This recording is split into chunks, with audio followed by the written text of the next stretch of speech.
welcome to your very first podcast. Thank you. We're rolling. I'm so excited. Thank you for having me.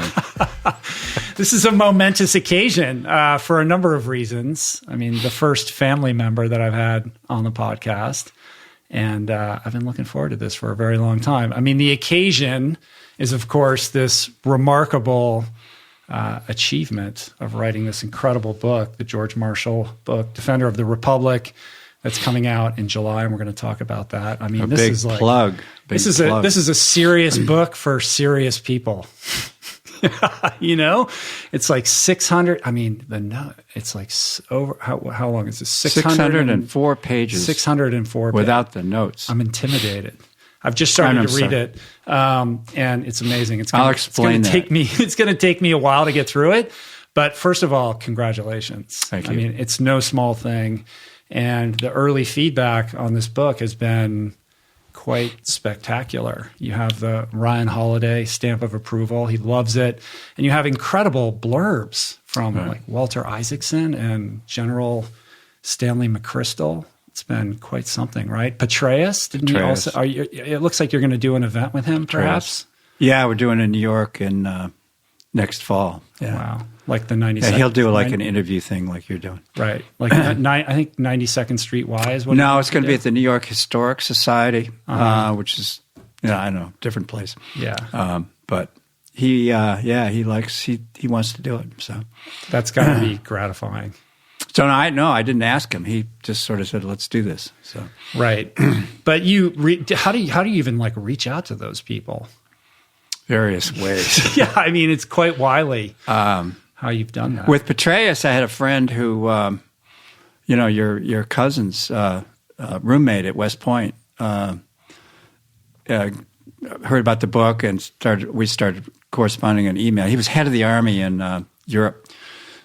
And just retired, and he contacted Petraeus, and Petraeus got in touch with me. Yeah, and said, I'm headed to the Southeast Asia. Send me a digital copy of the book. So that's what we did, and then here you are. So the third book, I feel like this book is going to really be the book that's going to break out. Hope so. See. I think so.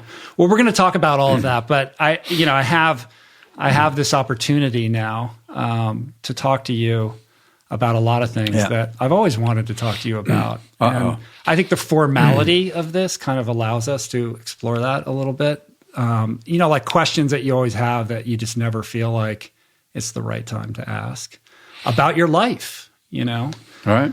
And how you got to this place. Like, I think when I think back to my grandparents, like Everett and Garnett, like my memory of them is as of old, when they were old, and I don't feel my like age. I ever really.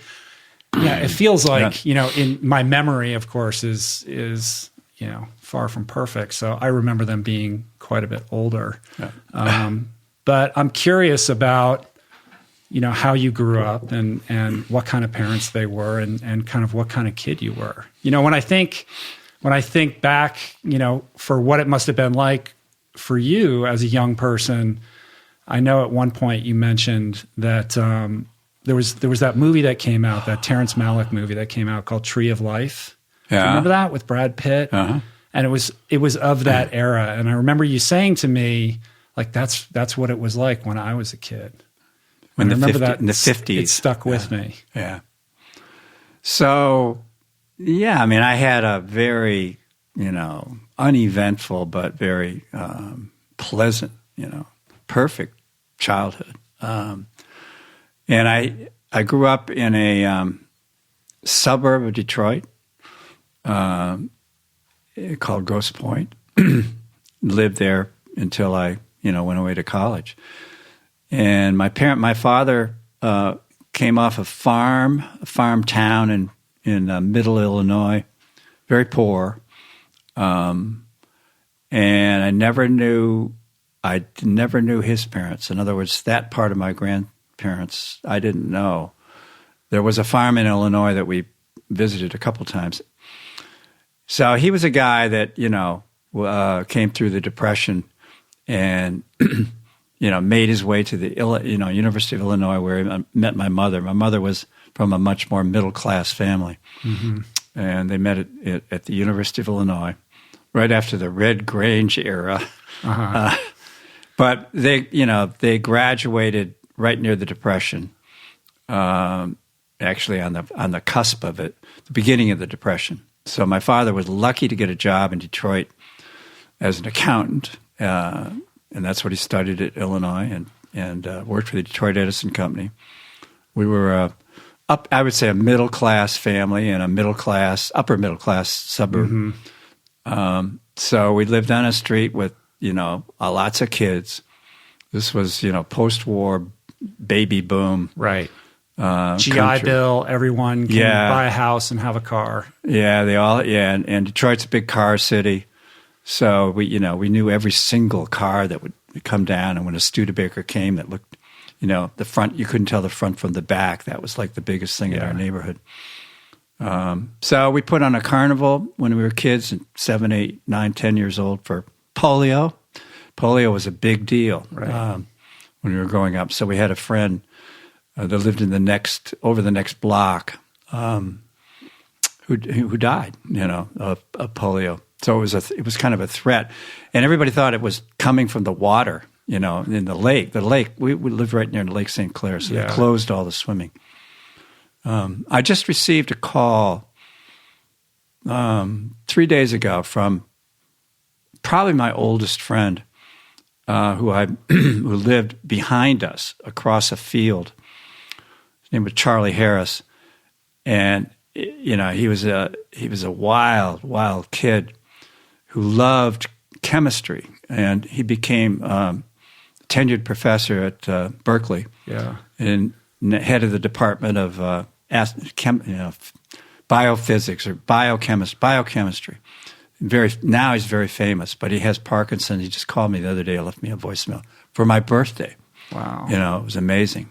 Charlie that's Harris. one of the things that I really admire about how you've lived your life is you stayed really close with these friends that you've had your entire life. Like it's not just Charlie. You've got like 4 or 5 of them that you visit every year, and you really are in contact with in a way that I don't have in my life. It's not my experience. Well, my book, you probably didn't read the dedication, which is in the first few pages of the book. This is the George Marshall book.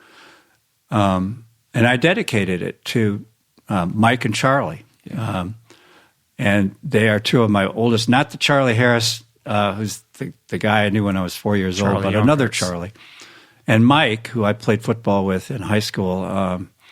And they are, 2 of my closest friends. And we still see each other. Like next week, I'm going to go have birthday dinner with them. Yeah, and Charlie went on to become a successful Washington lawyer. And Mike was a frogman, which is kind of the prototype of the Navy SEALs, right? Yeah, it was the sort of the special ops group that preceded the SEALs, and it turned into the SEALs. So he was in two trips to Vietnam. Yeah, and then hunting diamonds in Brazil. So he's like a stud, Yeah, and still is.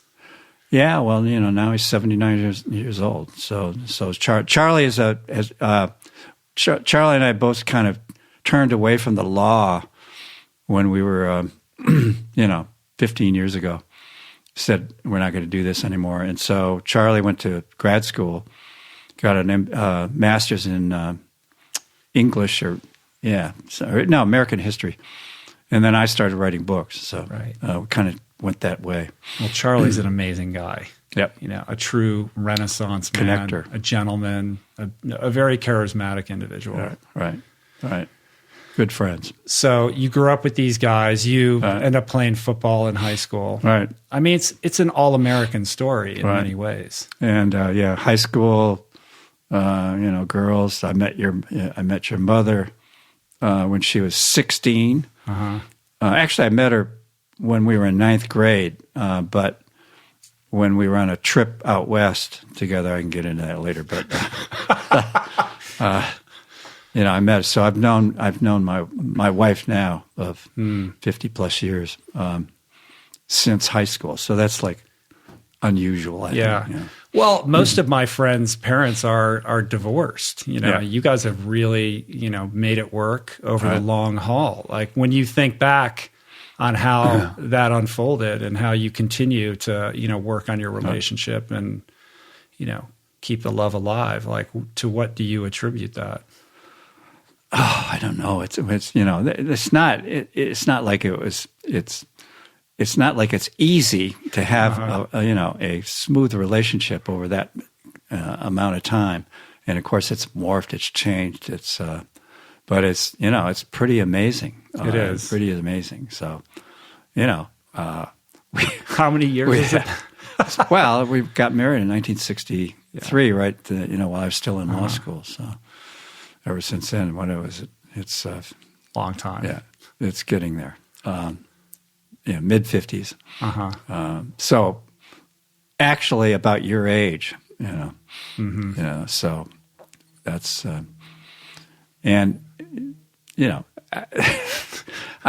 my wife is sitting not far from She's right off camera over here. So, careful. No, I mean, when we were growing up, the idea of a divorce was scandalous. And my mother was a real gossip. And, at dinner table, there would be all kinds of disparaging remarks about people who were either seeing psychiatrists or and there was one woman in our neighborhood who was seeing a psychiatrist. It's like a huge scandal. Right. At least my mother built it up to be, a sin. And then, divorce was just, and that happened to Mike, one of the two guys, the frogman guy, in the midst of high school, and it was front page newspaper news. I remember one morning he came over for a ride to school with my father and myself, and that was the day the headlines came out. His family was somewhat prominent in the history of Detroit. So it was like front page news. His parents were getting divorced, and that made the newspaper. Oh yeah, wow! And I think it was in the Detroit News. Yeah. It was like, and Mike felt, it was terrible. It was a terrible thing for him. Well, that must have played on your psyche over the years as an impediment to divorce. You don't stay married for that long without having moments where it looks like it might break. Right. So, and you don't let that happen. Exactly. That's exactly right. And I'm sure it's, Charlie and Mike have been married as long as I have. And Charlie Harris, the other guy, the Berkeley professor, has been divorced 3 times. So, yeah. Well, to be clear, though, I don't want anyone to get the impression that you're in it just because. Like you've said to me many times, even over the last year, like I'm really in love with your mom. Yeah. And that's no small thing. No, that's right. And she's in love with me. Yeah. Was Everett a taskmaster, or what kind of dad was he? Everett was. I think he was laconic in a way. He didn't say a lot. Part of it was my mother was a gregarious social person, and he was much quieter. But he had a commanding way about him. Part of it, though, was just due to the fact that he had a hearing defect, and it hindered him in sort of socialization. Like laconic in the sense of being emotionally disconnected and distant? Yeah, not really, but when he said stuff or criticized me, which is rare, but he did, that was like, oh my God, what if I'm losing his respect. And I had a very extraordinary older brother, much older than I was, 8 or 9 years. So, and he was, as we were growing up, he was like Mr. Big in terms of having I think they used to take us and we had our IQs, done. So his IQ was like, and everybody knew what everyone's IQ score was. Well, I just knew his academic. He's of a prodigious academic. He's a nuclear physicist and an extraordinary French horn player. So, but sort of had real problems with social skills. But anyway, so he was always the person that that I had to live up to in some ways intellectually. But I was never in his league, I don't think. Did that make you resentful? No. The one thing it did was I said, I'm not going to the same college he went to. Yeah. And, I could have gone where he went and decided to go to where I could, excel. I wanted to play football, so I went to go to Division III. Didn't back then. It wasn't that way, but it was a small school. Yeah, Amherst College. Right. Well, one of the things that I think we share is, we're both competitive and we're both ambitious, driven. Very, very driven. And I feel like you had this sense that you wanted to, get out of Detroit and make a name for yourself and do something different on your own terms. Is that fair? Well, except I didn't get out of Detroit at first. What I really wanted to do was get out of law school fast and start making money and see, whether I could make a name in the legal profession. But, and I didn't have it. I went into the law school without a lot of circumspection about I got to be a lawyer. That was always what I wanted to do. I always wanted to go into court or something like that. Mm-hmm. It was a good profession. You could make a living at it. And it was a big deal to have a job, getting out of college. And my parents, that was a huge thing with them, was you got to get a job. Right. So after Amherst, you fast-tracked your law school experience, right? Didn't you start in the summertime? Started the day after I graduated from college. Literally, we drove all night. I remember from Amherst to Ann Arbor, Michigan. And they dropped me off at the law school at 8 in the morning. I had an 8 o'clock class. It was the first class in law school. And that's where I met the famous Kurt Ledke. That's right. Standing outside the door of our classroom, smoking cigarettes. It's a classic story. So for those that are listening, Kurt Ledke is kind of a notorious, famous character who was your roommate for a period of time and ended up late. He became a journalist and then became a screenwriter in a second act of his career. Kind of famously announced, "I'm going to be a screenwriter now," and everybody laughed. And his first screenplay was called Absence of Malice, that ended up getting directed by Sidney Pollack, starring Paul Newman and Sally Field. And his second screenplay, it was nominated for that one was nominated for an Academy for Best Original Screenplay, Oscar nomination. His second screenplay was Out of Africa. Right, and the third one was a bust. Random Hearts. And then he kind of never came back from that. Well, he just didn't want to do it. Yeah. And he also never, he refused to go to Los Angeles, right? He calls everybody in Los Angeles scum. I think he made Sidney Pollack come to Michigan to meet with him. That's right.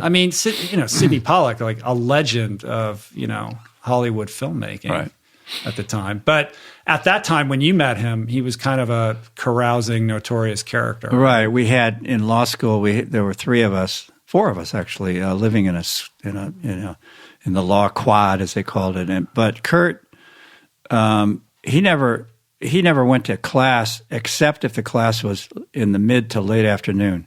He would go. Otherwise, he didn't go to any classes. Right. Wasn't he dating a nurse? She didn't get off until midnight. So it was kind of a difficult, I had to kind of get out of there to study.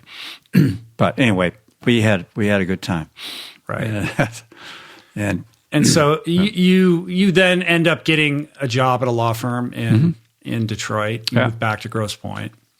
You meet you reconnect with Mom because she was an undergrad at Michigan when you were in law school. When I started law school, she was still in her senior year, and then the second summer I took off rather than stay in law school, and we got married that summer in 1963. And then we lived in a little apartment near the stadium the University of Michigan for my final year, and my wife Nancy studied speech and hearing and got a job right away as in a local school. So we finished that out. Then I got a job. Started working in Detroit. We lived in Detroit for a couple of years, and then moved into Grosse Pointe, where I grew up. And that's when I started thinking about going somewhere else. Yeah. Well, a couple things. First of all, over the years, you always had a knack for having like an iconic car. Like you had a Dodge Dart, and then we had a VW Beetle, and then I remember you had that like navy that like midnight blue navy Mustang. That was a beautiful car. Yeah. 1964, 65, I think it was. I think they came out in 64. We got one in 65. Yeah. And there's a great photo of you in your diapers, when you're 2 or 1.5, helping me wash that Mustang. I know that photo. And, that was a big deal. I think for you, more for you than for me. Well, I look at that photo and I'm like, oh man, if you'd only hung on to that car. But the first car I had, that when I went to Amherst, you weren't supposed to have cars. Amherst is in Amherst, Massachusetts, a small all-men's college. So my mother didn't realize what she was doing, but she let me have her English Anglia. This was the worst English product. It was an English Ford. And I don't know why she bought it. It was the cheapest car you could possibly buy in the United States, I think, and it was like almost made out of cardboard. I've never even heard of that. Yeah, well, I had it at Amherst secretly, parked in town somewhere, so I could use it. And actually, when Nancy came to visit me for the annual big weekend, she came with another young lady from Grosse Pointe who was dating one of my best friends. They came to Amherst for the weekend, and while we were in that English Anglia, we got arrested. What happened? I forgot exactly how it happened. I guess I was speeding or something, and then we ended up in the Amherst Police Department headquarters, this little police department, and they, because I wasn't supposed to have a car, and. I was an Amherst student, and it was actually against the law. Well, it was against the regulations of the college, and I had to go before an honor court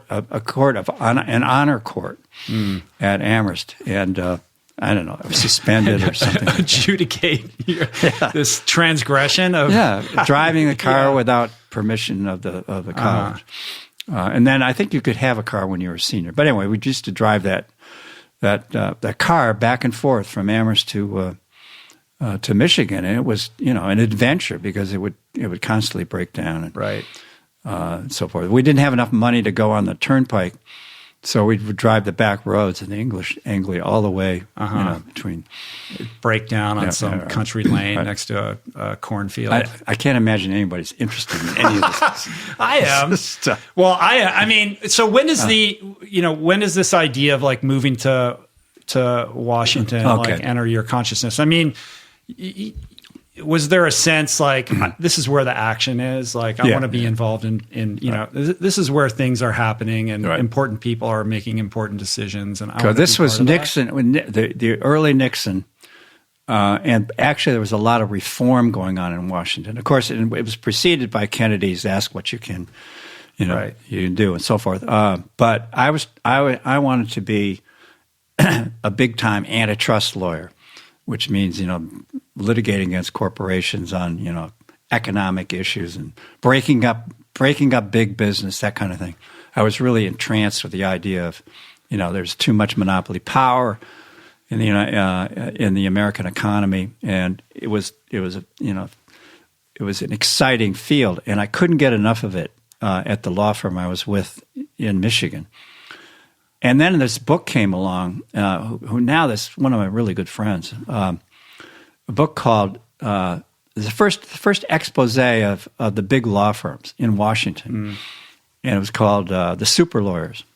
So it was about a bunch of the guys at the big law firms they weren't big then, but the major law firms in Washington. And it was about what they did. They did huge kinds of interesting pro bono work. They were arguing Supreme Court cases. They were breaking up companies or defending the companies. It was written by a guy named Joe Goulden. And Joe Goulden now is in his 90s, but he's one of my really good friends. And he's been mentoring me on writing books ever since I started. Wow, I never knew that. And he just lives like 2 blocks away. So he's, been my big fan. I wrote an op-ed piece a few weeks ago about NATO, and I wanted to get it published, in a decent newspaper. And, you send it to the Times or the Post, and they don't know who you are. Yeah. But he helped me get it published, not in the greatest newspaper of all, but it was the Washington Times. It was the first time I got an op-ed piece, and he made it happen. Anyway, so then I had a really good friend from Amherst who was working in Washington. He called me one day and said, "If you ever want to come to Washington, call this guy." So I Joe called. Goulden? No, this was a different guy. Yeah, a friend of mine that I went to Amherst with, who was working in the Justice Department.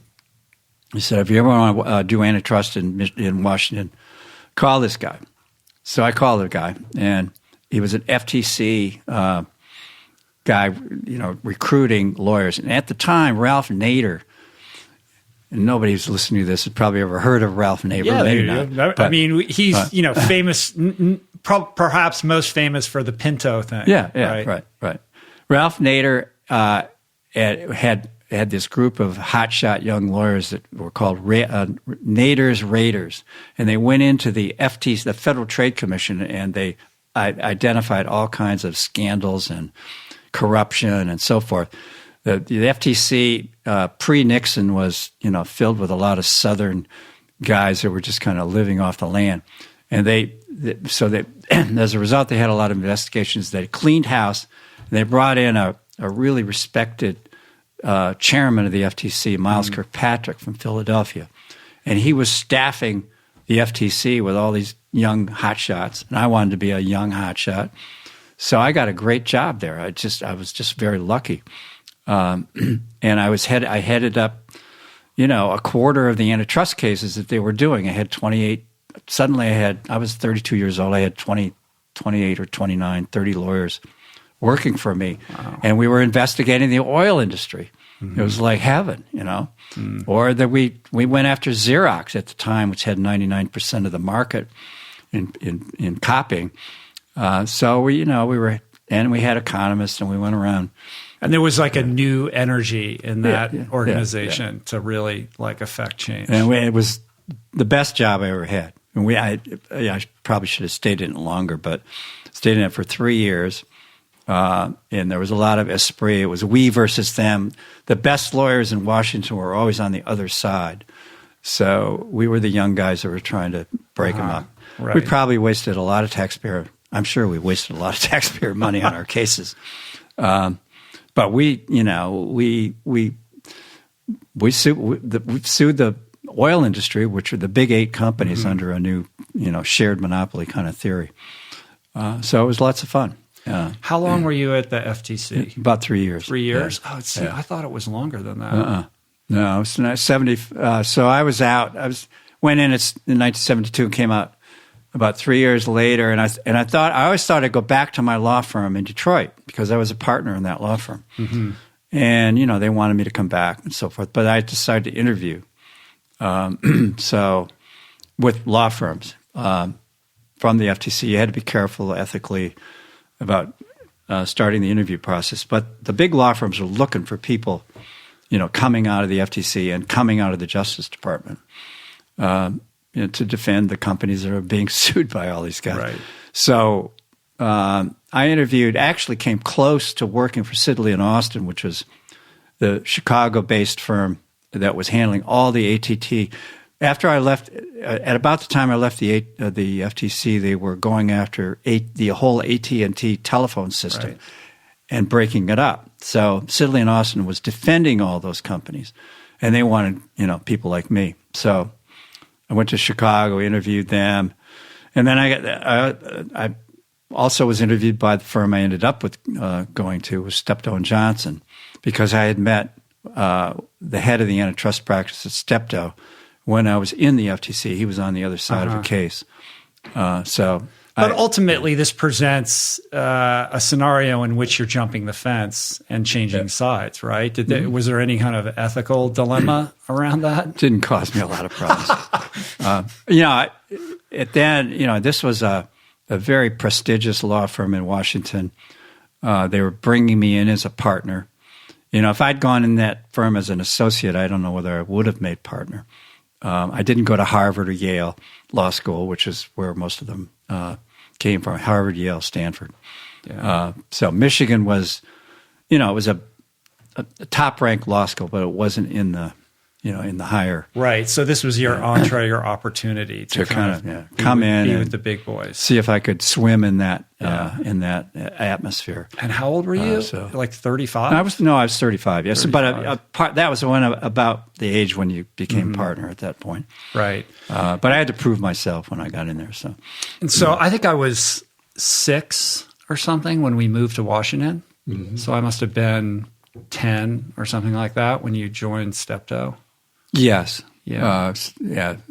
Or 9, right? Yeah. 9 or 10, right? Yeah. And you were thrown into the, to the Washington scene, so to speak, and getting beat up on the street corner while you were waiting for the bus. Yeah. I had a well-documented, I mean, I'm interested in how you remember me at that period of time. Like, I just remember myself being kind of a sensitive kid who was a little bit awkward and uncomfortable in my own skin and sort of kind of bumbling around, a little bit confused. Like, I was a sweet kid. I was a little introverted and, kind of had difficulty making friends unless I was in an optimal social environment.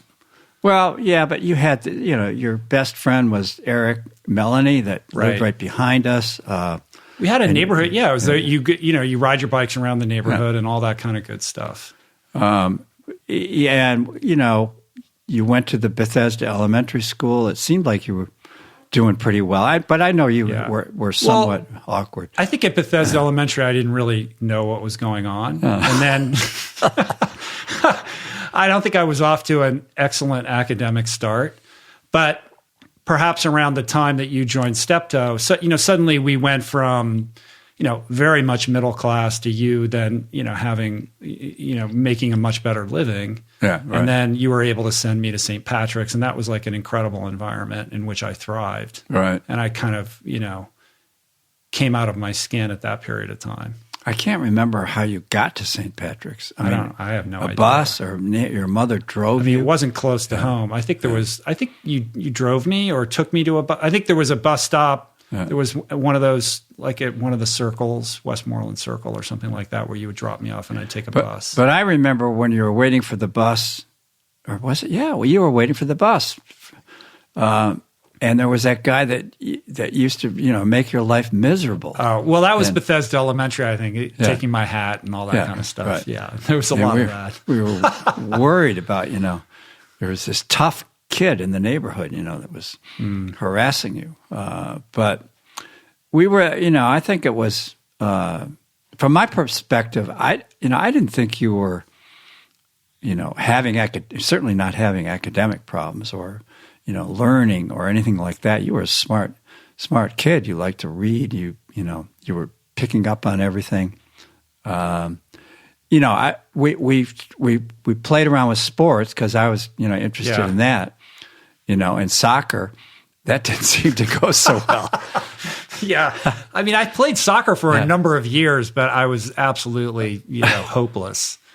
But of course, the minute you hit the water, that was like, that was where you belonged. And and I think, and you were incentivized by just getting a trophy, Yeah, I mean, there's nothing like, success to, inspire a young person. Right. I mean, I was naturally good at it. And then, of course, you gravitate towards, what you're sort of getting accolades in. And I was naturally good at it. Although I think, I don't know. I mean, I think I was on a swim team when I was like 7 or something. It wasn't until like I was 10 and then I started getting good. Getting serious. Yeah.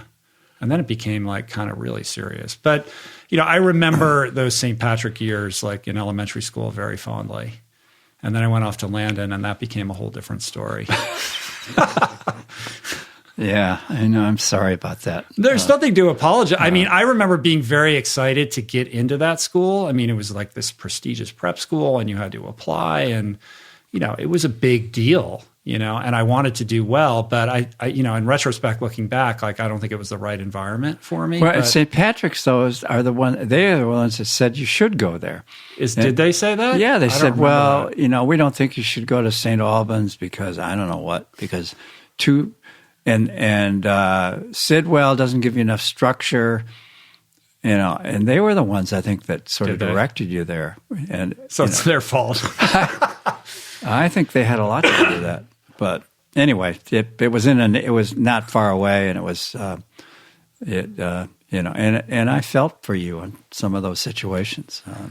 I mean, looking back on it, I've really made peace with a lot of it. I think I held on to a resentment about it for a long time, and I've exerted a lot of energy to kind of work through all of that. And I would say that reconnecting with Tom Scott and then participating in the Nantucket Project last year and seeing a bunch of people from my class who also attended that was incredibly healing and has given me kind of a revisionist perspective on it that's allowed me to feel a lot better about it. And the truth is, like, look, these are, 1%er, problems. Like, I had the privilege of growing up in a family where you guys could provide everything that I needed right. and, send me to these amazing academic institutions that gave me an incredible, head start. But I think one advantage of it that you have real, that you had that came out of it, look, your life was not that tough. No. In almost all respects. But, the one thing that they said was, you can't, swim with this club team because you're going to miss mandatory football in the fall or baseball or lacrosse in the spring. And they had this very rigid sports program at Landon. And you can't miss that. Whereas if you want to be a top swimmer, you got to work out in the morning, and then you got to work out in the afternoon. And it's, you just have to do that. And you took it upon yourself to go to the administration and make your case and say, look, I have to do this. And if I can't, if you won't let me, I'm going to have to leave the school. Mm-hmm. Big threat. Yeah, I'm sure they were quaking in their boots over that. No, they were. Ultimatum. But you were doing it well academically, very well academically, and they didn't want to lose you. You were going to be one of the kids that's going to get into Harvard or Stanford or whatever, swimming or not. So and they respected somebody who would come and make his case. I think you did it in writing. I had an ally in the headmaster. Well, Malcolm Coates, who actually liked me and was a fan and was a support system for me. The athletic department was not looking upon that as kindly. And who was the coach again? Well, it was Lowell Davis, was the athletic director, and he just had it in him that he was going to defeat me no matter what. And I'm like this little skinny 15-year-old kid who's just saying, like, I want to go swim with this club team, swim in the morning, swim in the afternoon. I don't want to do sports at Landon. I'm not going to, I remember the headmaster saying, well, what happens later in life when, you go to the club and you're going to play tennis? And I just thought, well, that's not my life. I'm not going to be that. That's not the guy that I'm going to be. I really am committed to trying to be excellent in this regard. And it confounded me and confused me and angered me that they couldn't see that and wouldn't support that. And so I really did, I put it in writing, and you helped me. You helped me make a case. We had to litigate this, and it was not an overnight thing. At first they said no, and it went through all these iterations until finally they relented. And I think if I'm correct, that at least at that time, I was the only person they had ever exempted from their athletic department to allow me to go do this thing, which I then did. And they said, if this kid gets away with it, what's going to happen? like what's the precedent? It's a slippery slope argument. Right. And then I think junior year is when I wanted to participate in the local high school swimming championships, metros. Right. And in order to do that, your high school had to have a swim team. And my high school did not have a swim team. So I started one. Right. There was one member. The only one. Wasn't there one other guy? I don't think so. But I had to piggyback on these other high school meets in order to go through the ramifications of qualifying, and then ended up doing well at that meet. And to this day, there is a swim team at Landon now, and I feel like I helped birth that in my own kind of inelegant way. But that was quite a saga. And I will say, also, I have to thank you for supporting me in pursuing that dream, because it was like an off-center thing, and it required you waking up with me at 4:30 every morning and driving me to swim practice. Secretly hoping you wouldn't get in there. And you did that. You in the little MG, and you would drive me to swim practice, and you would sit in the car while I was training in the dark, cold, and mark up these briefs, work in the car until I was done. And you did that until I could get a driver's license. And that was a huge thing. And I think about that all the time. I think about that when, now we're in this situation where, our home is fractured, and Julie and I are living in two different places during the week. And, we're trying to support Mathis and art school, and it's not easy. And I think, my dad got up and drove me to swim practice at 4:30 in the morning. This is the least I can do to pay it forward for my own child. But the good thing is you don't have to go to swim meets every Saturday. Yeah, that's the harder part, right? Oh, my God. Oh, yeah. Yeah. Driving out to Bowie and sitting in a steamy, chlorinated natatorium for 7 hours. I used to actually take boxes of documents. This is in the days, way before computers, when we did all our antitrust cases with documents, and I'd take a box of documents to the swimming meet.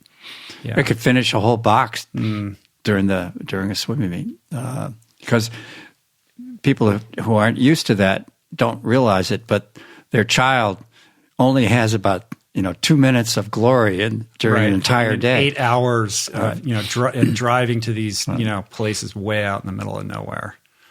But you did that. And we became kind of, the kind of parents that, that are aggressively, involved with, not like we were screaming at anybody or anything like that, but we were pushing it, and we wanted you to succeed, and we knew how happy it made you, and of course not just you but our daughter as well. Mm-hmm. So I felt that. I mean, you were never like the crazy parent on the in the stands yelling or anything like that, but there was definitely a sense, if not an expectation, that you will succeed. Yeah, and I felt that, and I shouldered that, and I was able to fulfill that, I think, in certain respects, but I also think I paid a toll for that as well. Yeah. Well, I think it also exempted you from some of the knocks that you might otherwise receive going through high school. You got to maybe get a part-time job, maybe learn more about girls, maybe learn more about social stuff, maybe get into a little trouble, with alcohol or whatever. But earlier, yes, and learn, not being exposed to. And Landon, of course, is there was a social scene at Landon that you weren't in. No, I not only did I exempt myself from the athletic program, I exempted myself from the social environment there completely. And I lived a very monk-like existence. I would wake up ridiculously early. I'd go to swim practice. I'd get through school. Whenever there was a study hall, I would fall asleep on a desk. I was exhausted all the time, and would go to swim practice after school, and then do my homework and be asleep by 9 o'clock every day. And then weekends were swim meets. Right. And that was it. Yeah. Yeah.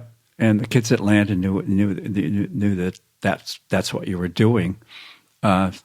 So, the proms, I didn't dances. get in trouble. No, I didn't do any of that normal stuff. And so you had to face up to it. But I was very driven. I was like, I'm going to get into all these schools, and I got into all of them. Right. And that was like 12 for 12. It was pretty epic to get into like basically every college you apply to. Right. And I think there was obviously that's going to make you feel good, but I felt like the weight of that too. I think like what does that mean, and like how does that impact like the choices you're going to make later in life with what you're going to do with yourself?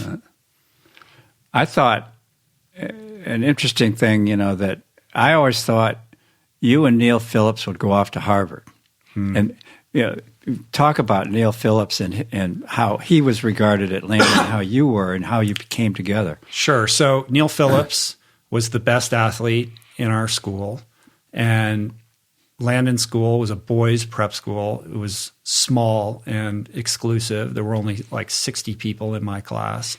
Neil was African American, a very gifted athlete, an incredibly charismatic individual and intelligent. The best basketball player, the best football player. He played all three sports, baseball. Gets into Harvard. On this incredible trajectory towards success. And he has blazed quite an amazing path for himself. He is now regarded as a great civil rights leader on behalf of, he's championing underprivileged African-American boys. And he now founded and runs this school in Florida and travels a lot. He's an incredibly prolific public speaker. At the Nantucket Project this past fall, he interviewed George W. Bush on stage, and it was riveting. It was absolutely riveting to see two people from very different perspectives come together for, a compelling talk. Was something to behold. And, he's marched with John Lewis, and he's done a lot of amazing things. And I have so much respect for, what he's done with his life, and, to be able to reconnect with him this past fall. Was but you really connected with him back then, didn't you? When you both got into Harvard? A little bit. Yeah, I got into Harvard. And I ended up not going. And there's plenty of times where I think, maybe I made a mistake, And I know that you would have preferred me to go there. And look, for good reason, who says no to that? Right. Like, who am I to decline that opportunity that nobody gets, And how would my life have been different? It's hard to say. It's hard to say. And I can't spend a lot of time, entertaining that, but it definitely would have been different, I think. Right. But I was happy, at Stanford, and that's when I started, making all of these mistakes and kind of sowing some wild oats that I never did in high school. Right. And same thing would have happened at Harvard. But I think a lot of it was the expression of repressed emotions that I didn't understand and really didn't know how to process about like what I was doing and like what makes me happy. I was on this path towards success and upward mobility without ever taking a moment to stop and say, well, like, what am I, like, what do I want to do? What do I want to be? What makes me happy? Because I do think that I was an offbeat kid, and I think had I not gotten into any colleges, I would have done some kind of, offbeat artistic thing, but I was on this path towards being a consultant or an investment banker or a lawyer or a doctor. And then, alcohol entered the equation, and then all bets were off, and hence, ushered in a very painful period, not just for me, but for you. I mean, what I put you guys through, That was painful. Yeah. Talk about, for a second, I'm interviewing you. No, I mean, about Michigan, because Michigan was always on the horizon because of your grandfather, and you went there. And is that the first time you started drinking? I think, I mean, I don't know that it's the first. I'm going to put on my Michigan hat. You can put your Michigan hat on. I went on a recruiting trip to the University of Michigan. I was recruited there by the great John Urbanchek, who was the coach at the time. Still like my favorite swim coach ever. I just think he's the best. And he was really rebuilding the program at that period of time and trying to create something, noteworthy and remarkable. With the he got resources that other guy younger than you that made the Olympics, right? From Washington. Yeah. Tom Dolan. No, it was the other guy. Well, Michael Phelps. No, it was before that. There was a guy that did the canoeing. Oh, Mike Barrowman. Who got a medal. Yeah. Mike Barrowman, famous Olympic swimmer. And,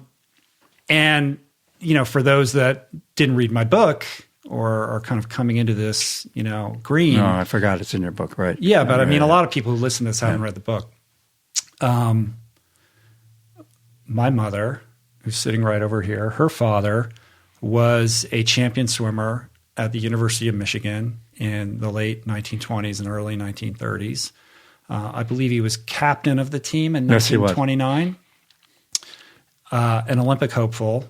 Tried out for the Olympics in 32. In 32, and he got third or fourth, whatever the one. I think they were taking three at the time, and he got fourth. Yeah. So he missed by one slot, if I'm not mistaken. He actually held the American record in the 150-yard backstroke, which is an event they don't do anymore. He held an American record. It's really quite amazing. And when you visit the University of Michigan natatorium, it's called the Matt Mann Natatorium. That was his coach at the time, legendary swim coach. And along the hallways, they have all of the old team photos, and you can find his photo on the wall. And now it's hanging in my container office. There's a picture in the book. And I never had the opportunity to meet him because he passed away before I was born. He died of a heart attack at age 54. And I know that was, a very traumatic experience in my mother's life and Nancy's life. And I never really thought that much about him. I would hear stories about him, but I didn't really connect with his legacy emotionally until, I went on this own, my own journey with alcohol, and then, later on, the second bottom of reconfiguring my lifestyle, that I started thinking about him a lot more. And now at 52, I think about him all the time because I'm 2 years shy of when he passed away. And in so many ways, I feel this kinship with this person that I've never met. And so certainly that was part of the allure of, attending Michigan. And I thought, long and hard about doing that. But to get back to your question, I went on a recruiting trip to Michigan, and there was a swim meet going on during that visit. And then after the meet, there was a big party, and I remember being in somebody's apartment, and there was a keg party, and everybody's drinking, and I think maybe I'd had a beer or two. It wasn't like my first beer ever or anything like that, but this was the first time that I was in an environment where I really wanted to be part of this social community.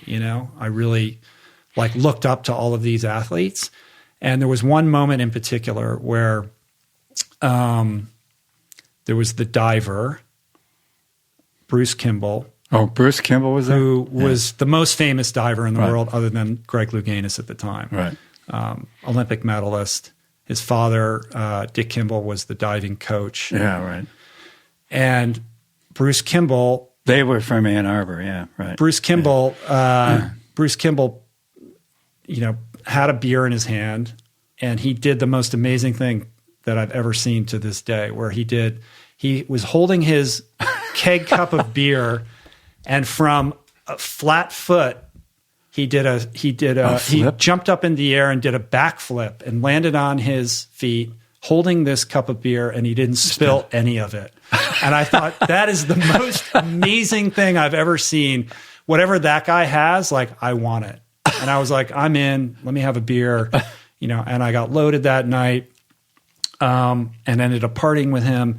Of course, the sort of postscript to that story is Bruce Kimball would later careen his car into a crowd of people, killing at least one person and going to jail. He's an alcoholic. Right. Destroyed his life, destroyed his career. And when I say I want what that guy has, I did, and then I ended up going on, a less tragic version of that trajectory in a way that I couldn't have foreseen. Do you think Urbanchek knew what was going on with the team when you were recruiting? No, listen, I I think all of these coaches, whether they're swim coaches or, football they know these kids are partying, but they cast a little bit of a blind eye. They have to keep a loose grip on this. Like they have to let these kids, do what they're going to do in college. They can't over police it. So I think on some level they kind of know, and they make a choice to not get too involved. And I don't know what it's like now, but it was a free for all when I was in school. Do you think Skip knew? Yeah, it's the same thing. I think he kind of knew, and kind of decided to, not make too big of a deal. You guys weren't doing drugs; they were mainly drinking, right? It was drinking. Yeah. I never saw. I mean, once in a while you'd see some kid doing hard drugs in college, but it wasn't part of my experience. Right. It was just it was a drinking culture. And at that time at Stanford, I mean, you could roll a keg into the stands and just, have at it and go crazy. I mean, they don't let you do that anymore. No, it was the same when I was at Amherst. It was, whatever you wanted to do was fine. And it was just bananas. And I went crazy. I think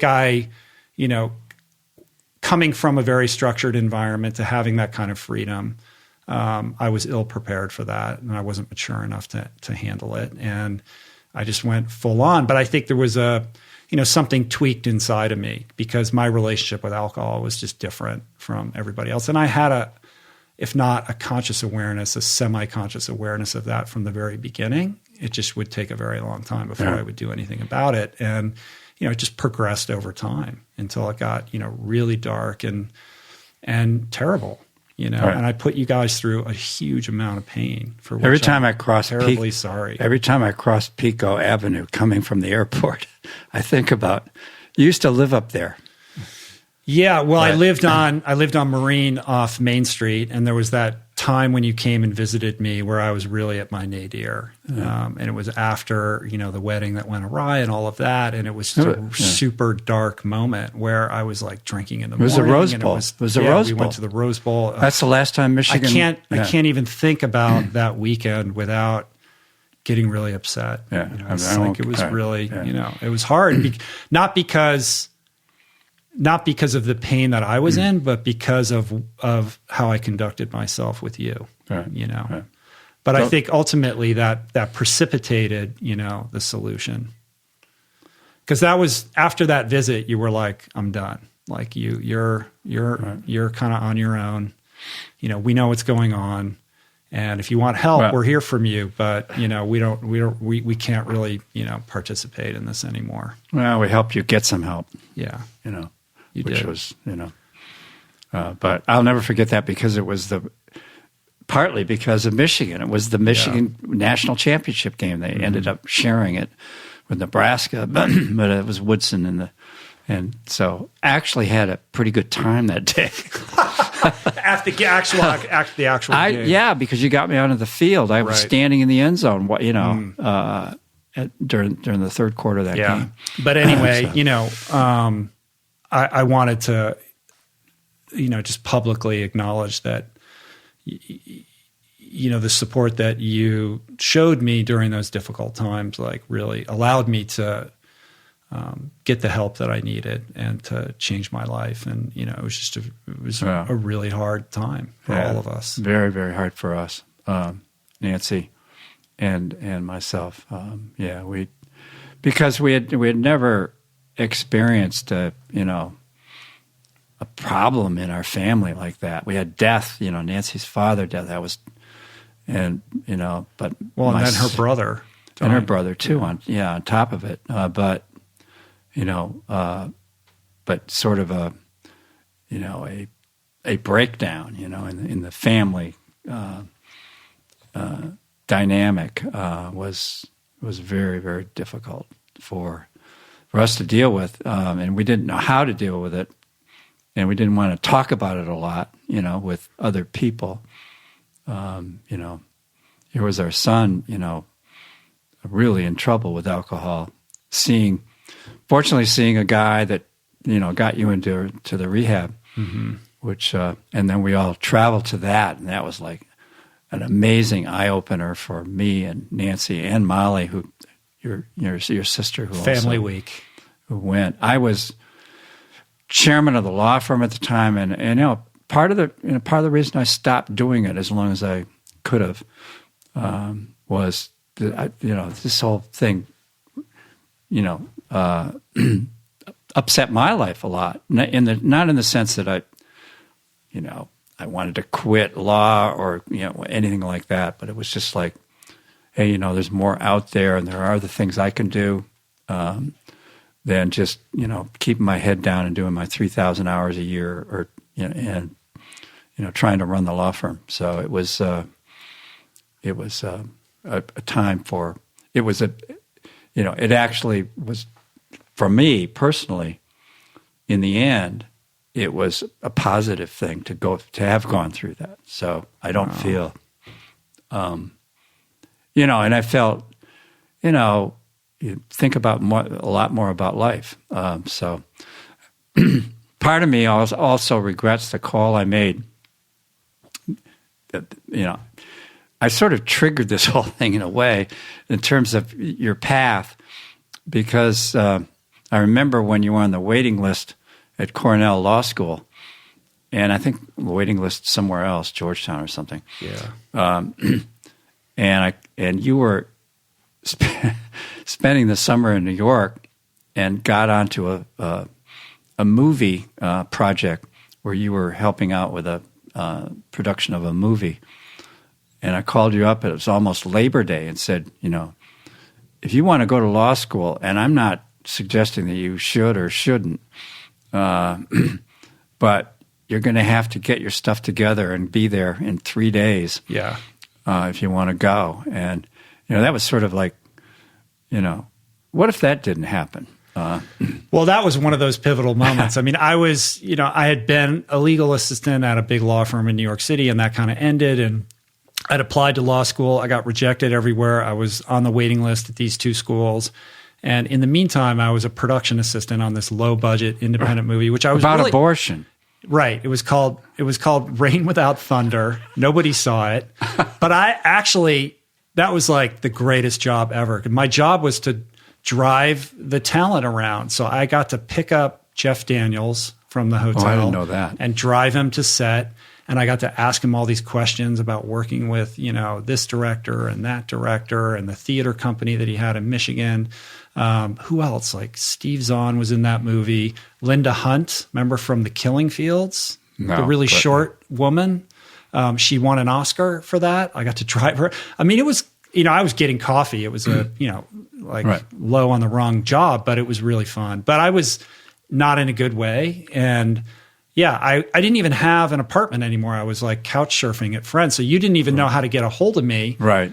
But I had to be there right away. And I literally, when somehow you got in touch with a friend of mine my friend Chris Hildenbrand. The guy was Ty Brown. Yeah. And then I had to get, I had to like pack my bag and go down to DC and get a car and figure out where Ithaca was and drive in there. And like literally I was in a law school class like the next day. I didn't even have an apartment. I didn't know that I was going to, at that point I had written off that was even going to be the path for me. Pablo was there though. Not at that time, because he had started there and then he had stopped out to train for the 92 Olympics in Barcelona. He then finished when I finished. So we did our final year together. But I think about that too, like what would have happened had that not happened. But I don't think me freewheeling it in New York City would have ended well. I think in certain respects, like getting me out of Manhattan and into Ithaca in a structured environment was probably a good thing. And I actually enjoyed law school. Ultimately, really? Being a lawyer in a law firm was not the path for me, but the academic aspect of being in law school, I actually, I have fond memories. I've never heard you say that. You haven't? I didn't like law school, but I enjoyed it. Yeah.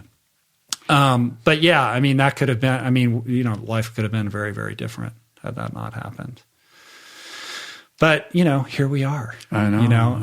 And I think, I think it's also, even in sobriety for me, it's been a challenge for you to see me make choices that are kind of a little bit, far afield from what perhaps you imagined. It's not Georgetown, D.C. Yeah, so it's like I'm not, I didn't move back to Washington. I'm not driving a Volvo around with stickers on the back window with the schools that my kids go to. Like I chose a different path. And I think that's been, a process for you and Mom to, acclimate to. Well, yeah. I think we're okay now, but it's been showing up at the wedding in my journey. Showing up at the wedding when you got married to Julie in my seersucker suit, right? And with Bhagavan Das standing 7 feet tall and sandalwood on his forehead. I know it's a lot. Julie she was 7 months pregnant. She was pregnant, and she had a henna tattoo on her belly. Right. I mean, that's a lot for inside the Beltway lawyer. Right. No, it was, but today, I mean, still, your lifestyle is so much different than ours. But we were talking last night. We just, loved it. We think it's so great, and we love the kids. Julie is an amazing, she continues to astound me with the stuff that she does and she comes up with. And last night, Nancy said the nicest things to Jaya after Mathis had left. Nancy is just enamored with Jaya and what a free spirit she is. So she's a cool kid. Come a long way. We've made some choices about how to live that are a little bit different, and that comes with we're not always making the right decisions about that, but I feel like we're trying to live in an authentic way and do it as responsible. Nancy parents. always says, "How does he make any money?" I know. And I constantly explain it as best I can, but it is somewhat of a mystery. Well, there's no edifice or boss, from which the paycheck comes, and it's a different, I understand. You don't get a W-2. No. Well, maybe you do. I don't know. No, I don't get a W-2. Well, I can explain all of that to you later. But she did say, it was funny. She's like, "Do you pay the guests to come on the podcast?" I'm hoping to get paid. I'll send you the check later. Right. So, and I try to be, empathetic and sympathetic to that because it is so different. But I think we're in a good place now, aren't we? Yeah, I think so. Yeah. Well, I feel like you and I have grown a lot closer over the last, 2 years or something like that. And that's warms my heart. And I would like to, continue that evolution. Well, thank you. I'm reserved about stuff like that, but what do you mean reserved?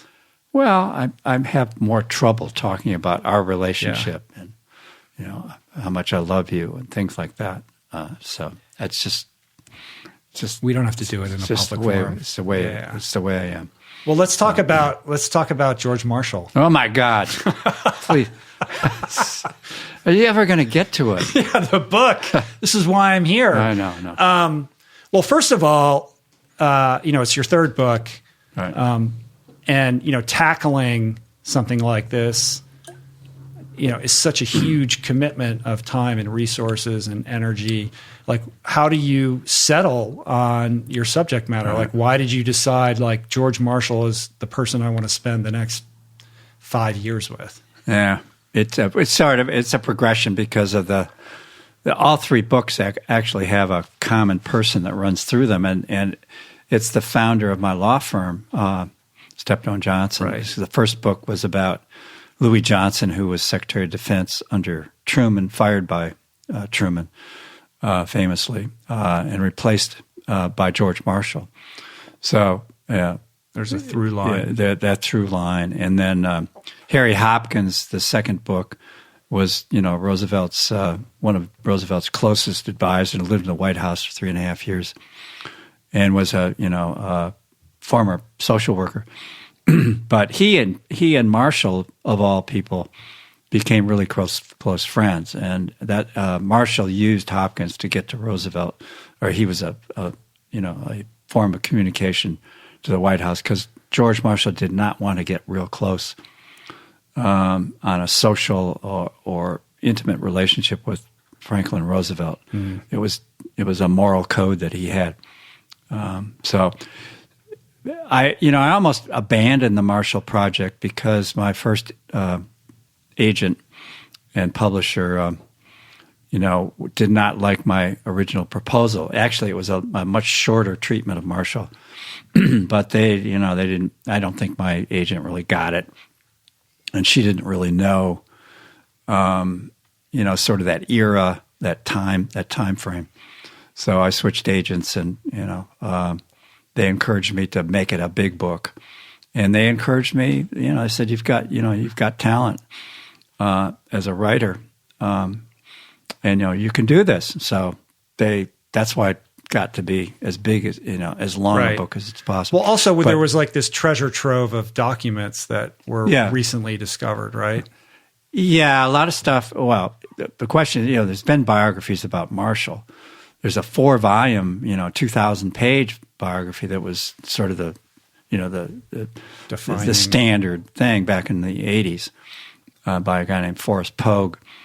So everything, you have to start with that. But all the letters, the family letters and so on, were donated to the Marshall Foundation, 3 or 4 years ago, and then we happened to meet with George Marshall's, would be his step grandson.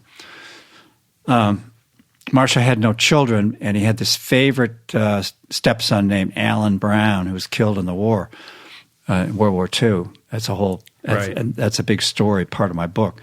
But the guy that was killed, his son lives up in northern Massachusetts, and he.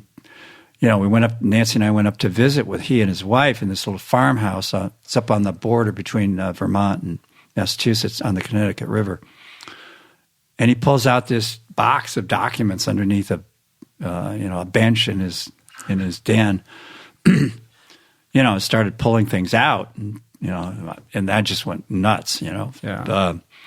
Letters that had in these thin envelopes that were written during the war, the so-called V letters, back and forth. So he loaned that whole box to me. So I took them home, and I actually started getting nervous that I'd lose them or something like that. So I made records of all of them and gave them back.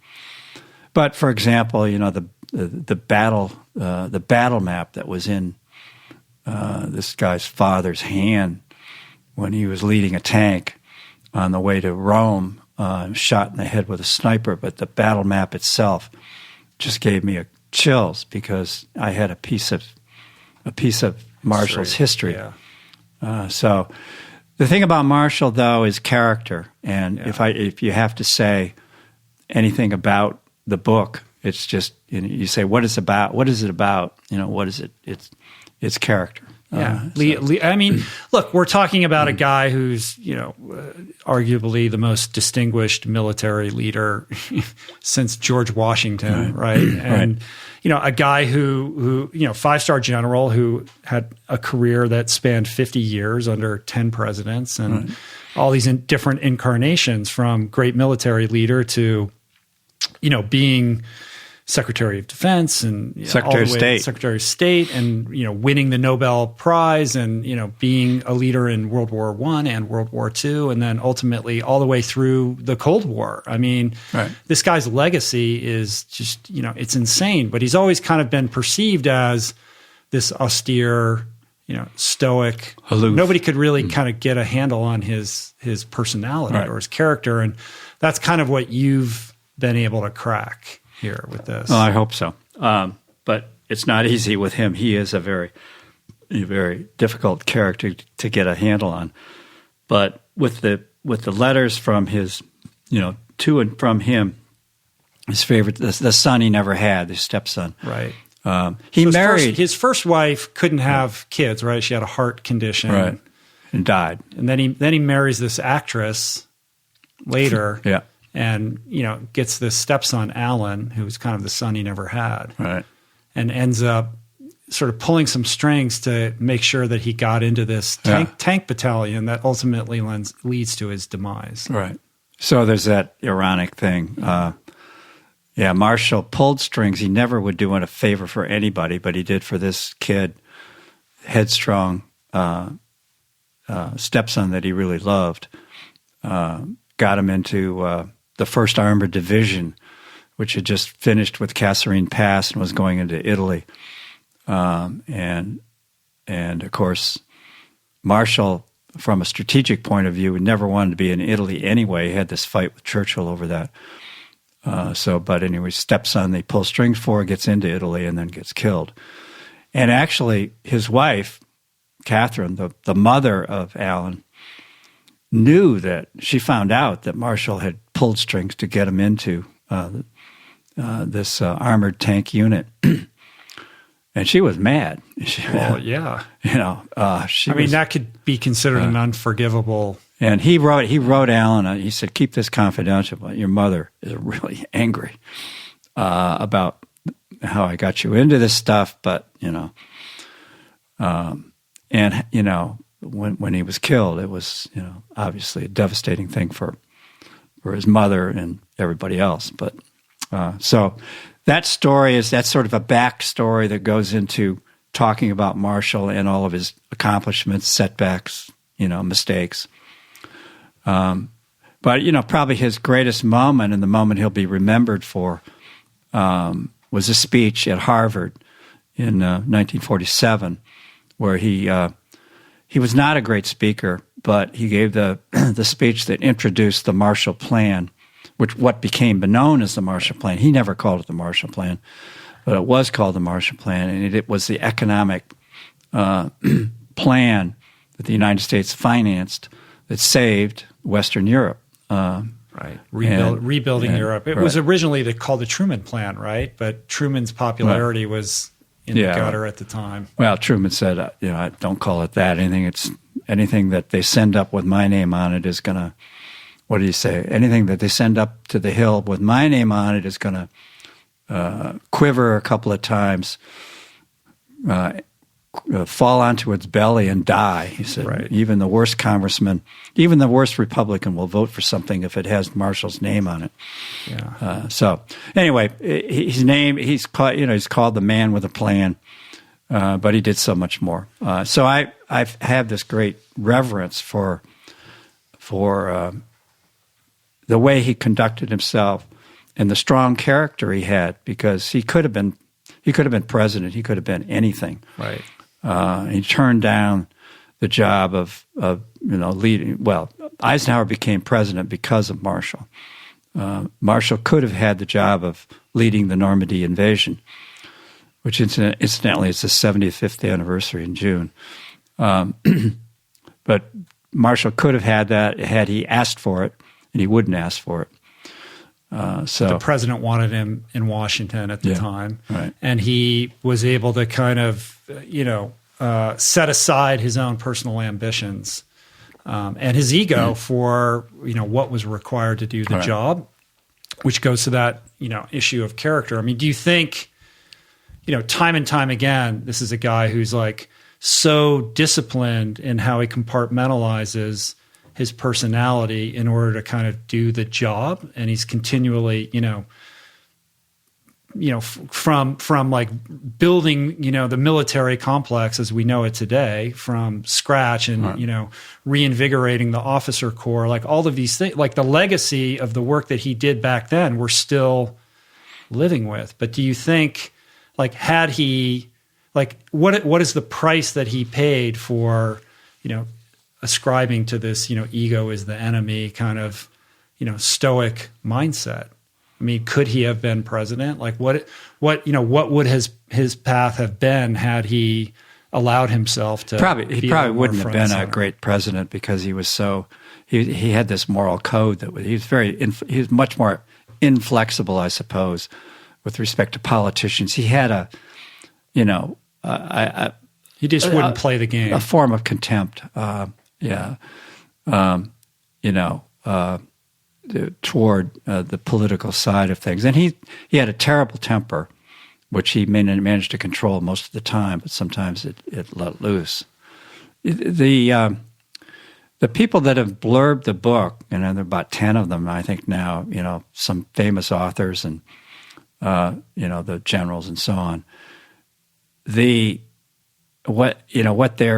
Some of them are saying it, some of it's just implicit, is that, in this, they say things like, in this era of failed leadership today, this man, George Marshall, stands out, or wish we had a Marshall today, that kind of stuff. So there's a political, I think the reviews and so forth of the book are going to probably be looking at that.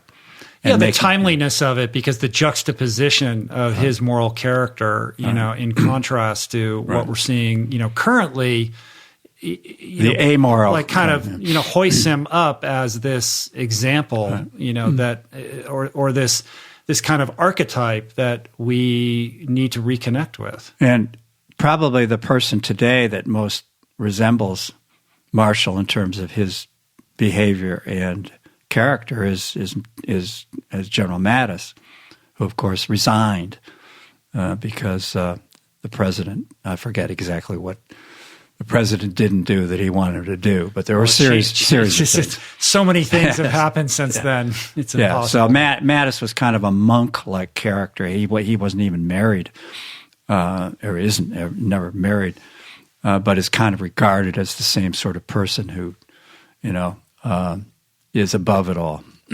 But do you think that a person of Marshall's kind of ethical stature could even survive, Capitol Hill right now? Probably not. Without somebody who's going to say, I stand on this ground and I'm not going to play, I'm not going to submit to the histrionics of daily politics isn't going to last a week. It's not to say he wasn't. I mean, in order to get the Marshall Plan passed through Congress, it was a titanic job. As you're talking about post-war America, we're trying to get our economy back on their feet, and they want to spend, at that time, $13 billion on saving a bunch of countries in Western Europe.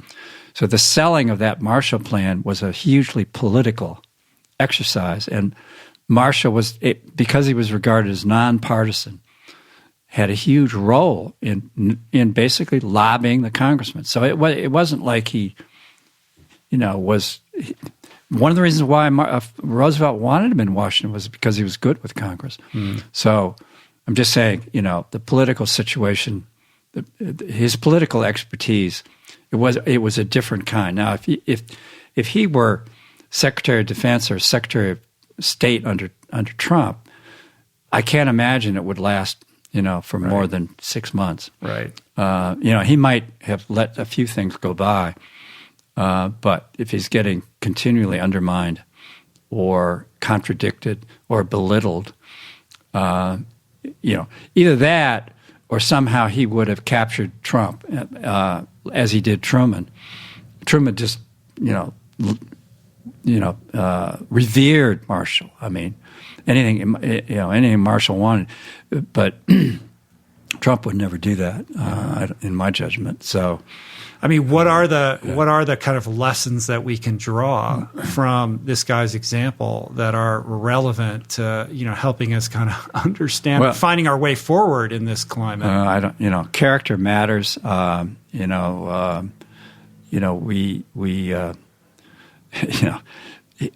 It just, and magnanimity. I mean,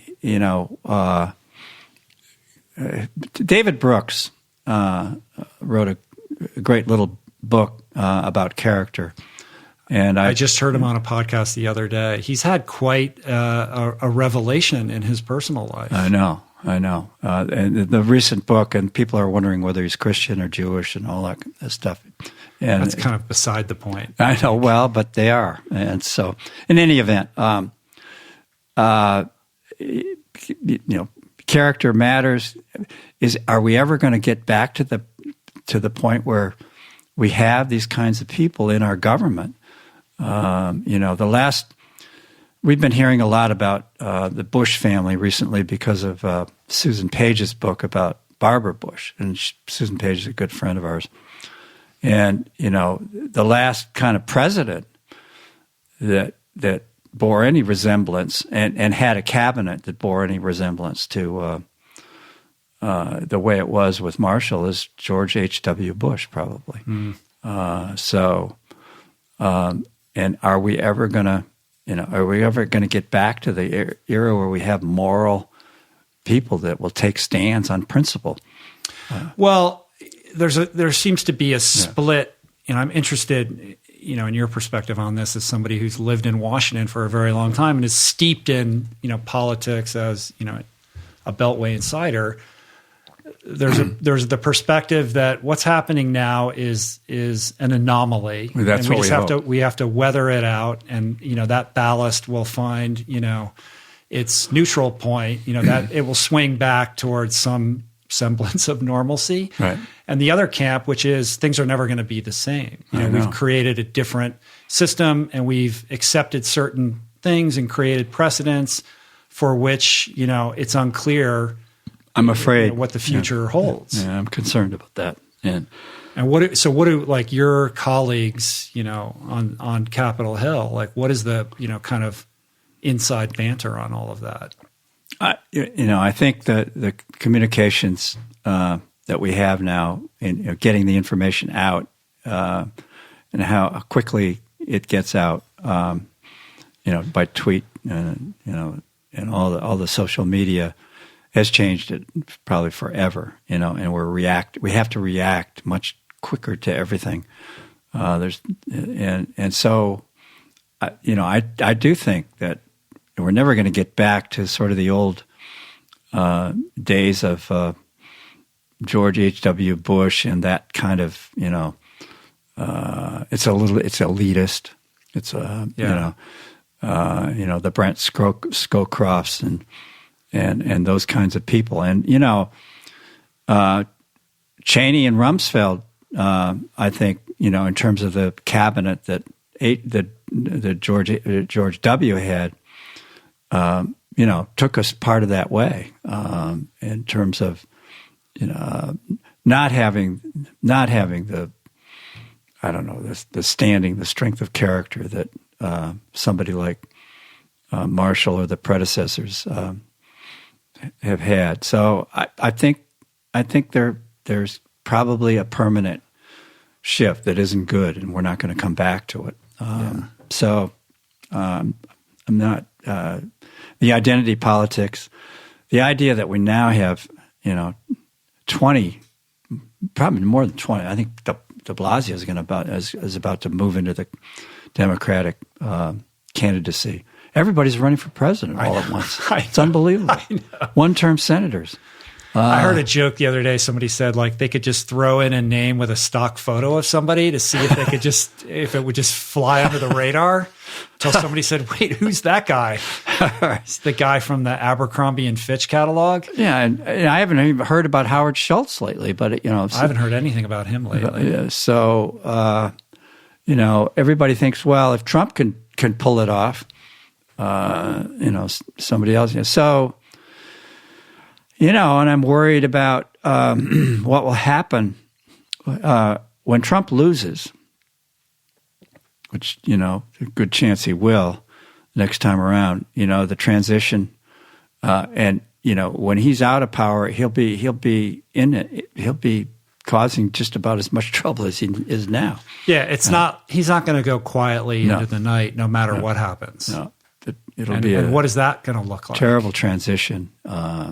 And yeah, it's so I don't want to be, you know, overly, you know, sounding like an old grouch about you know how things are going these days and so forth. And the good old days. You know, there are some great candidates among the Democrats. I'm not sure, you know, who I would choose at this point. It's early days. So when you look at, you know, back to Marshall, like. Yeah.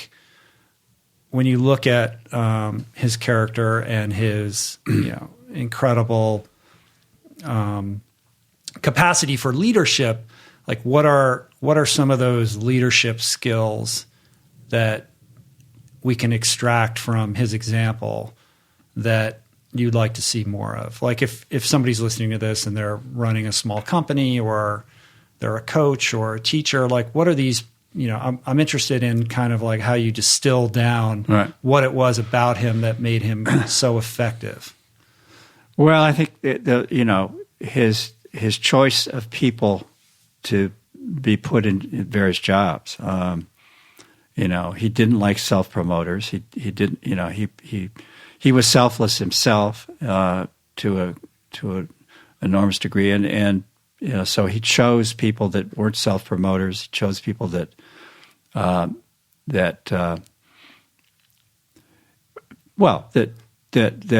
replicated his own abilities. In terms of leading people, a lot of it has to do with. I think Dean Acheson used to try to describe it. Dean Acheson worked with Marshall a lot. Dean Acheson was Secretary of Defense or Secretary of State after Marshall. He had a sense when he entered the room. Everybody in it knew that he was entering the room. Right. It was a sense of controlled power. Now, what was that? It was, he ran meetings where he basically let everybody talk before he would then render an opinion. He had this amazing gravitas, and people didn't mess around with him. How did he do that? The best words that I could remember were Acheson's words: controlled power. He was under control.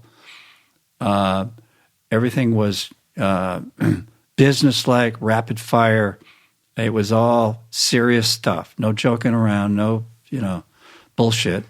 Or if there was bullshit, he would call it out.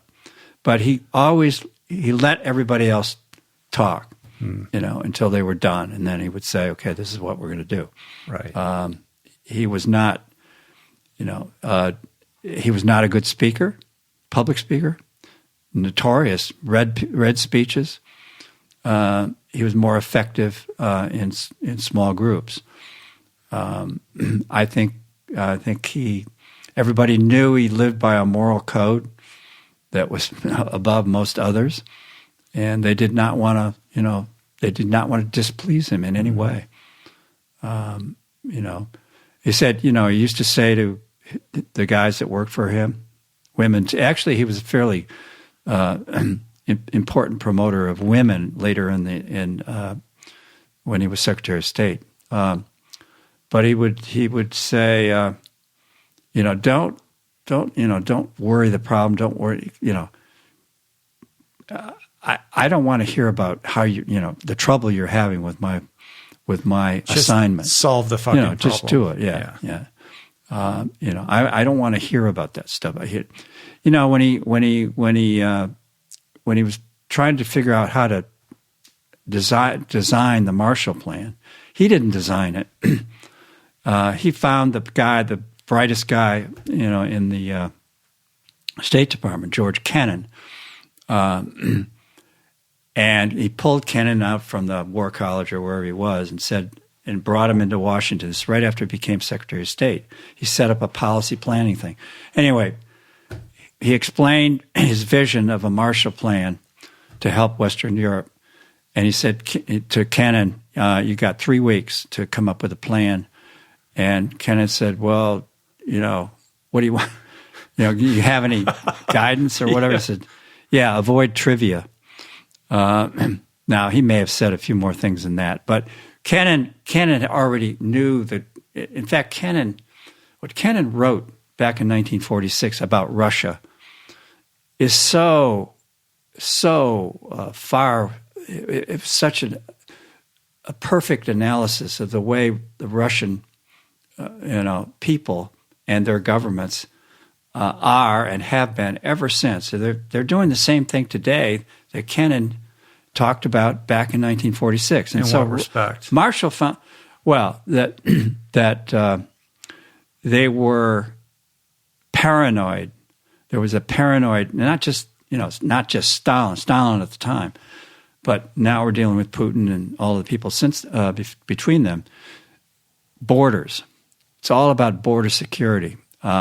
And when NATO is expanding now from, it used to be 12 countries to 29, surrounding the Soviet Union, well, now today Russia, right on their borders, it drives them crazy. And you can make an argument that we should never have expanded NATO the way we have, because it just exacerbates the problems that we have with Russia. But also their desire to destabilize. This is back in 1946. He was talking about that. Now today we're using, cyber methods to destabilize the United States. But Kennan was predicting it back then. But Kennan was such an intellectual; it was always hard to ever pin him down, because the minute you started talking, well, it's all about we got to have more missiles or what. No, I'm not talking about that. I'm talking about containing them through economics. So I'm just saying, Marshall picked Kennan, put him in. The first thing he did when he came to the State Department, he said, nobody around here is thinking about problems that we may face in the future. He got Kennan. He brought Kennan back from Russia, or from wherever he was. I think it was at Russia at the time. And set up a policy planning thing. And Kennan basically ran the State Department, foreign policy under Marshall. But he crafted the essence of what became the Marshall Plan. Yeah, and I think there was three different people actually. It was Marshall's thoughts. A guy named Chip Bolin actually wrote the first draft of the speech. He was a young interpreter, but a very smart guy. And then Kennan was the big brain. But what I hear in that is, in Marshall, this guy who would, approach these problems by finding the smartest people who knew more than him, and he wasn't afraid to push them out front and to sublimate his own personal aspirations or egoic tendencies in order to get the job done. You say that better than I do. That's right. Yeah, and the lesson in that is, ultimately, at the end of the day, like, this guy's one of the greatest statesmen of all time, and we all know who he is. And yet that was forged through, a persistent refusal to, make these decisions based on his own personal advancement. Like the irony in that, what I mean? And I think there's a lot to be appreciated about that. That level of selflessness, humility. I mean, this is what Ryan talks about in this book. It's ego is the enemy. Like, if when you're being driven by your ego versus sublimating the ego for, sublimating the ego in order to be of maximum service to getting the job done properly without forethought for who's getting credit for it, ultimately results in the advancement that you're probably seeking anyway. That's right. And it happened to Marshall in two, iconic moments. One, when he grabbed General Pershing in First World War, grabbed him by the arm. Because Pershing had come and it had criticized the training of the First Division this is when they were still trying to get ready to go into the First World War. They were over in France training. Pershing came and ripped everybody apart. And Marshall was at that time a major, not a general. He was, and grabbed Pershing's arm literally. It was like, grabbed, the head of the army, the American Expeditionary Force was Pershing. Grabbed his arm and said, "You don't understand what's going on here. We're getting bullshit orders." He didn't say that, but he said, "We're getting these orders from your people in back where they are, and they don't make any sense." And he went blah, blah, blah, and it went on. And everybody said, "You're done," And Pershing came back, a few days later and said, "Let's sit down and talk about this. I think you hit." Same thing happened with 22 years later. He's in a meeting where he wants to be appointed by Roosevelt chief of staff. He's up for being chief of staff, but he's sitting in this meeting in the back of the White, cabinet room in the White House, and Roosevelt's, talking away and doing his usual, and coming up with a plan. This is in 1938. How many planes they should build or whatever. And he says, "What? Don't you think so, George?" Trying to get everybody else in the room had agreed on board with his. Everybody else in the room had agreed and said, "Oh yeah, that's right, Mr. President." And Marshall said, first of all, he's irritated that the president called him by his first name, but Marshall didn't like that. If you didn't know him, if you knew him, it was okay. Patton called him by his first name, but so he said, "I don't agree with that at all, Mr. President," and Roosevelt was shocked. He was startled, and the meeting ended. And so all of Marshall's friends said, right, it's like you just ruined your chance to be. But there's multiple examples of this where he speaks truth to power in a very blunt and frank way, in a career-ending way, right. And yet ultimately he keeps sort of not just surviving that, but advancing himself as a result. Now, if he did that to Trump, Trump would never confront him personally, but it might be the end of him with Trump. I don't know. What was the most surprising thing that you learned about him and all of this research that you've done over the years? Well, I suppose that the inner life part of it, it was there. He's actually a human being. Yeah, and around he had a few intimate friends, and I relate to that. He wasn't, he didn't like to go out in Washington and, socialize and all that stuff. But he had this intense love. One of the things I didn't even put in the book was they sent Alan, the favorite stepson, to a prep school in Virginia called Woodbury Forest. And on one of my trips down to Lexington, I decided I'm going to go to Woodbury Forest, the prep school, and see what they have in terms of letters from Marshall or Marshall's wife to this kid while he was in prep school. And the kid was always getting in trouble. I knew he was, but he was a great athlete. And that's what Marshall loved, to go fishing with him and, monitor his progress at Woodbury Forest. So I couldn't believe it. The prep school let me look at everything there was there. And I didn't find anything, I found out about how he stole a car one night and, escaped and almost got kicked out of school, and then the letters that go back and forth, and how he, the various exploits, and how Marshall and his wife reacted to that. So, here they're just parents, they're just like everybody else. He has to put his pants on one leg at a time, just like everyone else. They had this relationship with a young girl, Rose, who they met when he and his first wife moved into Washington. They moved in this apartment building, and Rose was only 8.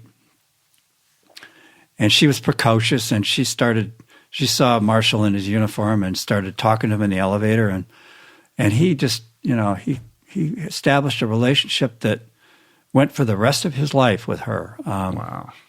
She was his goddaughter. She had, all this stuff. And she actually wrote a book about it. So you can find out. And, how he confessed to her when he lost his first wife, so there was a whole human side. Right. Like this more robust interior life than you would have imagined. Right. So, and this book is really kind of the first place like where you're able to weave that. I think so. Yeah. But you don't want to get. There's so much in terms of his accomplishments that you want to also.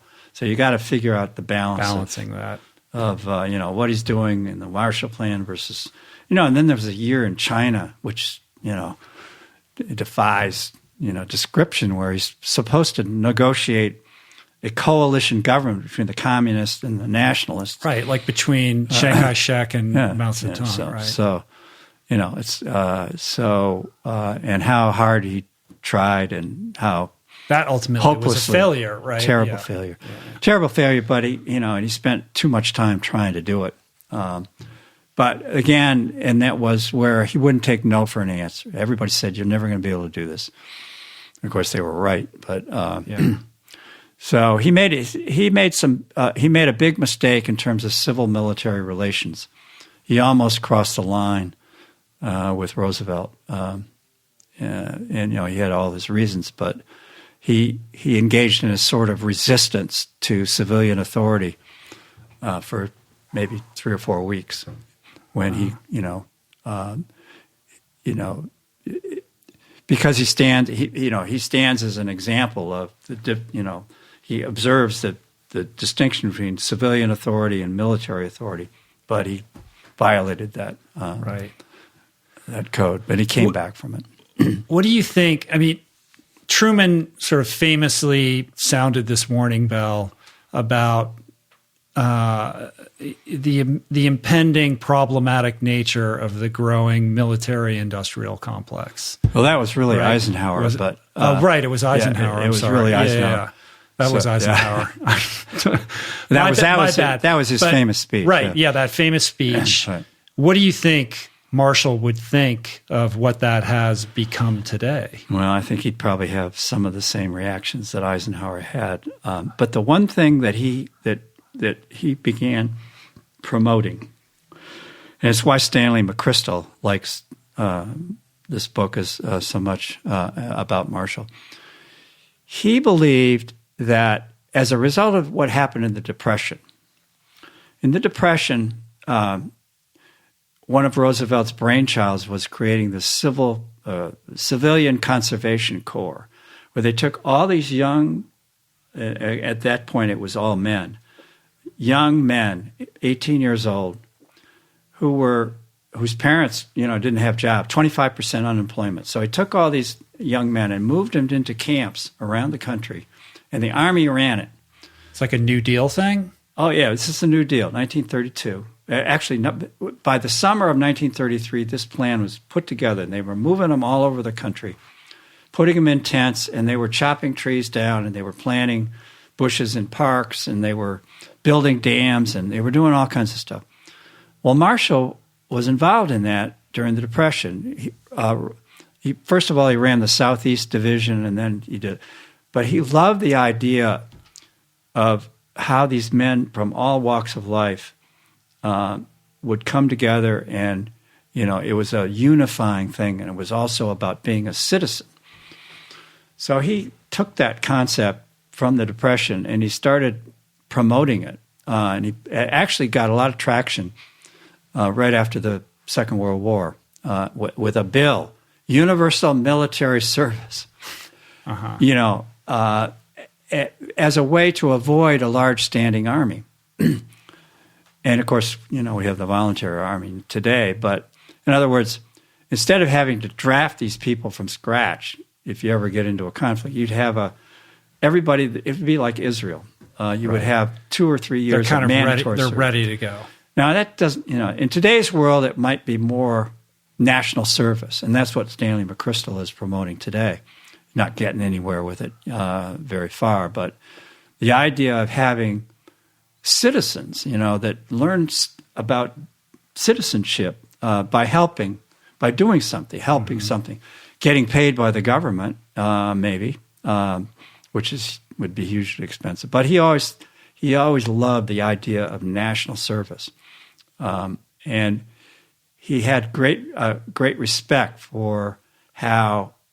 If you get everybody together in some project, when they're young, they come out of it, and we have a more informed citizenship. And an esprit de corps and a sense of community and purpose. And, there's a lot that comes out of that. And the guy from Brooklyn and the Native American from Arizona and, all that sort of thing melding together with a citizenship. It may be, too altruistic and too, but it was something that was ingrained in him, and it was. But that's quite far afield from the current reality in which we have this intersection between, the defense contractors and the K Street lobbyists, and the legislators that are really, for lack of a better word, this cabal that creates policy at the highest level that drives our foreign policy. Right.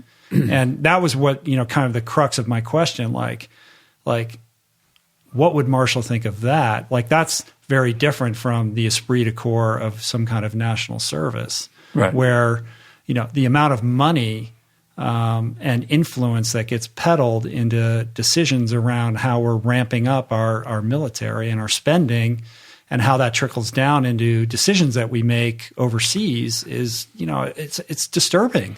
And it of course has it's driven by having projects in the congressman's local districts, right?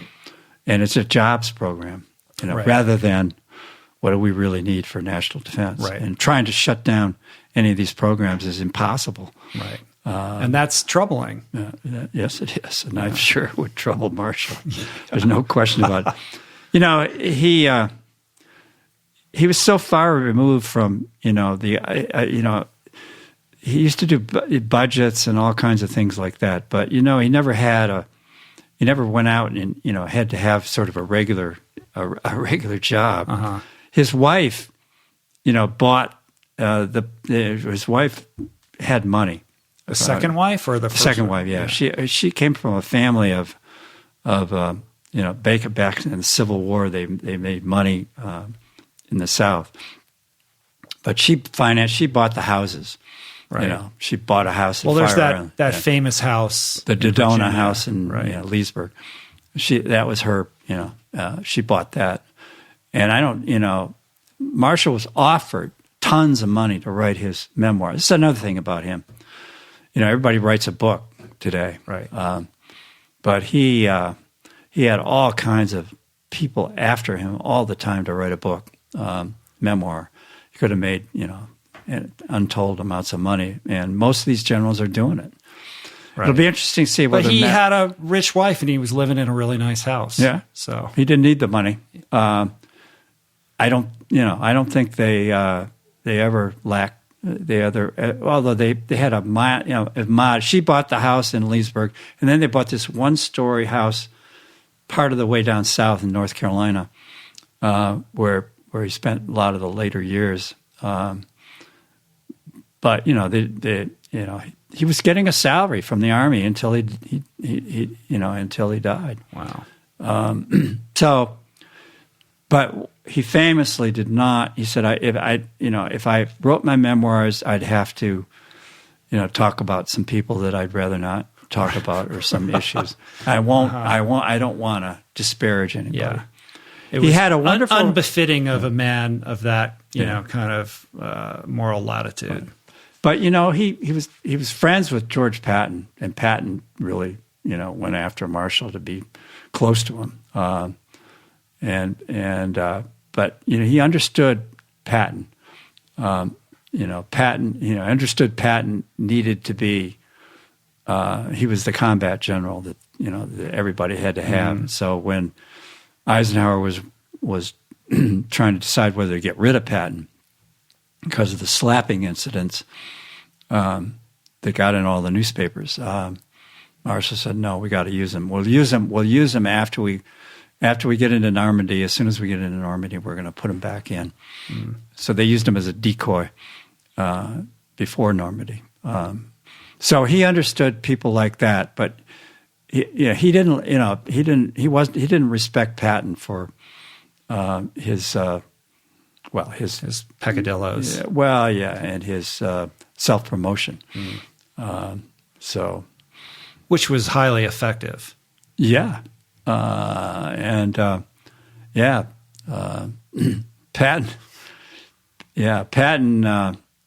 once had an opportunity when Marshall needed a place to live. Patton took him into one of his apartments or one of his houses, and he wrote his wife, he said, "Boy, if I pulled off a big one, I'm going to get a lot of, I'm now close to Marshall." And, Uh-huh. And he said, and then he says to his wife, "But I'm not getting out much anymore." It's just like, won't let him out to do his thing. So anyway, Well, good. let's wrap this up. Yeah. I'm going for 2 hours. It is an amazing accomplishment.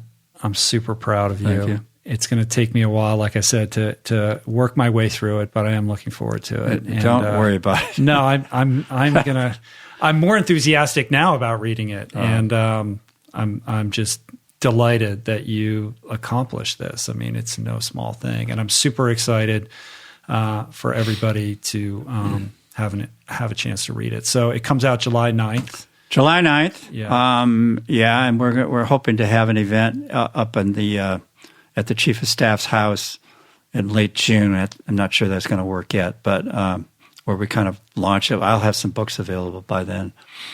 But I like to go and talk about it various places. So we'll do that. No, you'll be doing the book tour, and I'll put on my website and on the episode page in the show notes not only links to buy the book, but any appearances that you're doing. I'm happy to share with everybody. I love you. I love you too. Very much. Super proud of you. And this was really fun. So thank you. All right. And tell Ryan hi. I will. Okay. What's up, Ryan? Good. And this is the point where I say, and you can follow Dave on Twitter at Dave Roll. He doesn't do any of that stuff. So I guess you can hit me up if you want to get to him. But thank you. Thank you. All right. Let's go see the kids. All right. Peace.